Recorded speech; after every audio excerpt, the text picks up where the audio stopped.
નમસ્કાર, આપ જોઈ રહ્યા છો TV9 ગુજરાતી। આપની સાથે હું છું વિધિ। ભાવનગરથી મળી રહ્યા છે અગત્યના સમાચાર કે જ્યાં જનૈયાઓની બસ સળગી જતા નાસભાગ મચી ગઈ। ખાનગી ટ્રાવેલ્સની બસ હતી કે જે ભડકી પડતા જનૈયાઓ બસમાંથી કૂદ્યા હતા। તમામ જનૈયાઓએ ઇમરજન્સી બારીમાંથી કૂદીને પોતાનો જીવ બચાવ્યો હતો। ભાવનગરના નારી ગામથી ગારિયાધારના ઘોબા ગામે જતી આ બસ કે જે સળગી હતી। સિહોર તાલુકાના બજૂડના પાટિયા પાસે આ ઘટના બની। આગમાં જનૈયાઓના લાખો રૂપિયા અને 2 તોલા સોનું પણ અત્યારે ખાખ થઈ ગયું છે।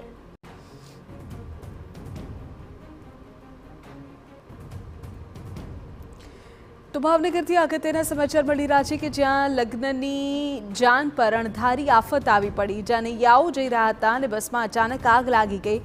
રાહતની વાત એ છે કે તમામ લોકોનો જીવ બચી ગયો છે, પરંતુ લાખો રૂપિયાનો જે માલસામાન હતો તે બળીને ખાખ થઈ ગયો છે।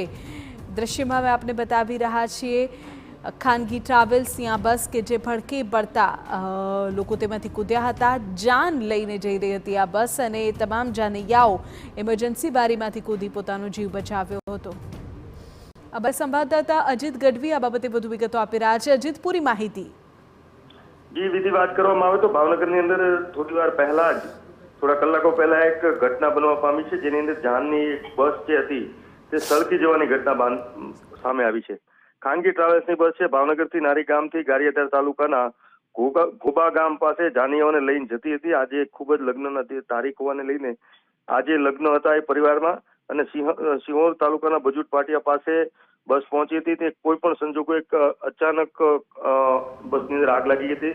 જો કે ઇમરજન્સી જે બસની અંદર કાચ હતો તે તોડીને જે જાનૈયાઓ હતા તે તાત્કાલિક ધોરણે ઇમરજન્સી બારીમાંથી કૂદીને બહાર જીવ બચાવીને બહાર નીકળી ગયા હતા। દુર્ઘટનામાં જાનૈયાઓને કોઈ જાનહાની નથી થવા પામી, પરંતુ જે લગ્ન માટેનો જે સામાન હતો, વરરાજાનો, અન્ય મહેમાનોનો, એ તમામ સામાન જે હતો કપડાઓ સહિત એ બધું સળગી ગયું છે।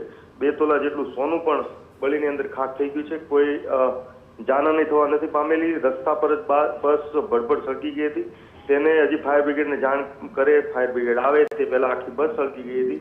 સમગ્ર ઘટનાની અંદર કોઈ પણ પ્રકારની જાનહાની થવા પામી નથી, પરંતુ લગ્નના કહી શકાય એવા શુભ પ્રસંગમાં આ પ્રકારની ઘટના બનતા સામેના પરિવાર હતા તે લોકો પણ ચિંતામાં મુકાણા છે। જે જાન લઈને જતા હતા તે પણ ચિંતામાં મુકાણા છે। બિલકુલ, રાહતની વાત એ છે કે ચલો તમામ લોકો સુરક્ષિત છે, પરંતુ લાખોનો માલસામાન ચોક્કસ બળીને ખાખ થઈ ગયો છે।